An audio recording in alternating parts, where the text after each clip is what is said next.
So the big thing I wanted to get into with you today is actually about a tweet that I saw the other day, and this is Hmm. from Jordan Peterson, and I think a lot of people have seen it at this point.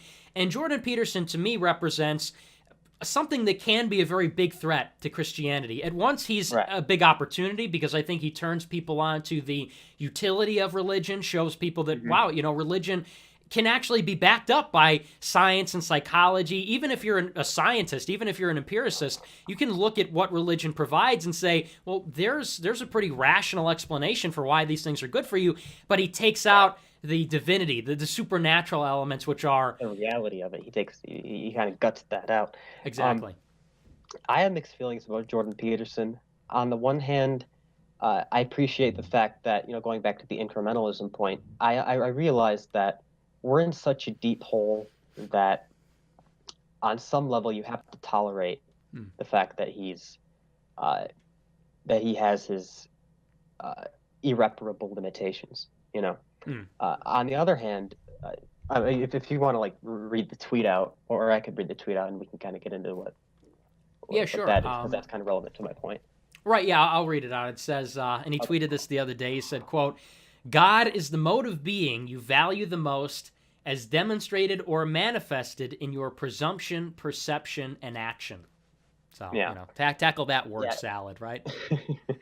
uh, on the one hand, like maybe you can interpret it as saying that oh, he's just saying that what you value the most is ultimately kind of what you worship, and what you worship is going to permeate through your entire being, through all of your operations and activities, etc. You can kind of see maybe where he's going with that, but I think on the other hand, he's really trying to, I think, reduce Mm, God to that level, to the level of simply one particular mode of being among others, and that's, I think, what is ultimately completely inadmissible to the divine. It takes away from God what is most fundamental to what we mean by God, which is God is not one, he can't be restricted to one particular mode of being among other mode of beings. He is the unconditioned, pure act of being itself. I mean, I can conceive of all kinds of particular modes of being. I can conceive of like a cat, I could conceive of a triangle, trees, or what have you. But in so doing, I'm always presupposing being itself. mm, When I conceive of any particular mode or manner of being, I'm always presupposing being itself as prior to all of those things. On the other hand, when I conceive of being in itself, just considered in its unqualified sense, that doesn't imply necessarily any of these particular modes of being. If I'm just conceiving of being as such, I don't necessarily have to conceive the existence of the cat or the uh, the tree or the triangle.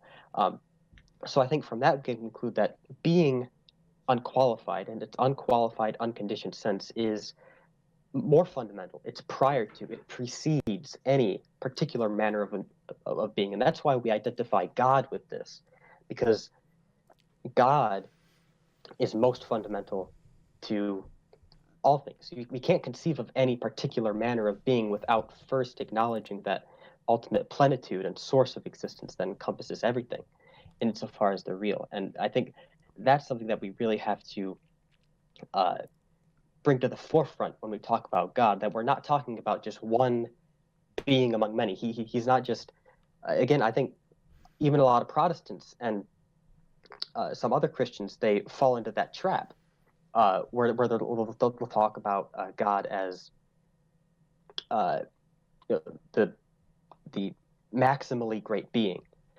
I think that gets into the trap where it says, okay, God is just one being among other beings, even if he's like the top dog. And that really, I think, sets them up for the trap of, the Sky Daddy argument. It's important to recognize that God is not under that genus at all. He's that pure act of being itself, in which all things can participate and share and receive their own perfections. Uh, that's really most fundamental to get right about God. And if you don't get that right, I think uh, I think ultimately it's atheism. It's mm. either that or atheism. Well, and Jordan Peterson doesn't even deny that he's an atheist. I Right. saw in one interview he said that, and it's with all these people who try and make it into Christianity is actually about the mythology, or Christianity is Yeah. actually a Self-help or cultural that, thing. uh, yeah. Uh, I don't know. Like I think that if all you're looking for is a system that's going to bring you material benefits or cultural prosperity, I wouldn't necessarily. And if that's your ultimate end, I actually think Christianity might inhibit that in a way, True. in the sense that it Christianity requires us to put aside the material. It requires us to put aside these transient realities. And so if you don't give reality, or if you don't give Christianity its ontological status, its reality on the level of the very being of things, then I think you should just grab it. If you're not going to see it as ultimately real. Yeah. No, that's a great point. And I get that a lot on my show.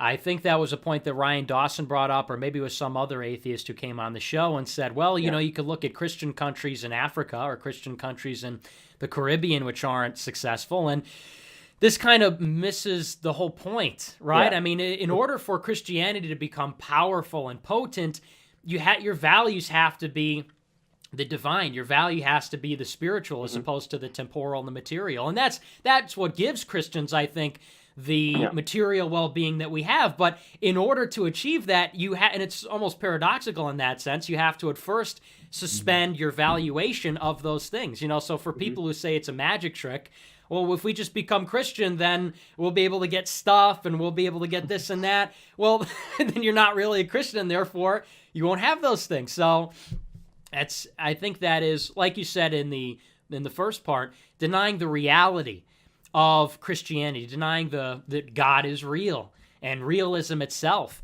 I think, defeats the whole purpose, and so Hmm. maybe you could say, and I do think that incrementally Jordan Peterson is somebody who gets people to second guess what they know about faith and Yeah. second guess what they know.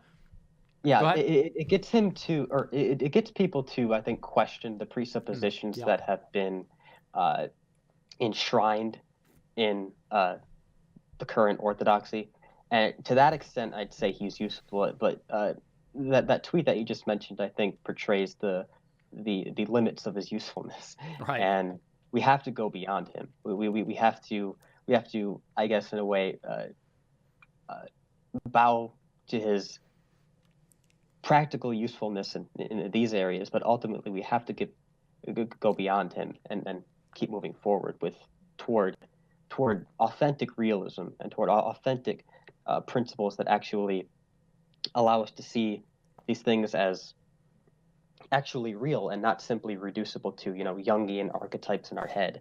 Uh, because ultimately, what does that do for us? I mean, it might be able to uh, help us achieve certain proximate goals for psychological fulfillment, but it's ultimately dead in its tracks if it's not going to have that yearning for the infinite the beyond that the psychological limitation. Right. Well, I mean, that's the biggest problem is, you can think Jungian archetypes are intelligent or good or beneficial, Right. but there's nothing that differentiates Christianity as some mythological kind of something to lean on, crutch, than Harry Mhm. Potter or Star Wars, or for people Right. that Exactly. say, well, Christianity's useful for these reasons. Yeah, well, what about this mythological story? What about that one? Hmm. There's like you said, there's no reality to it. It's not real.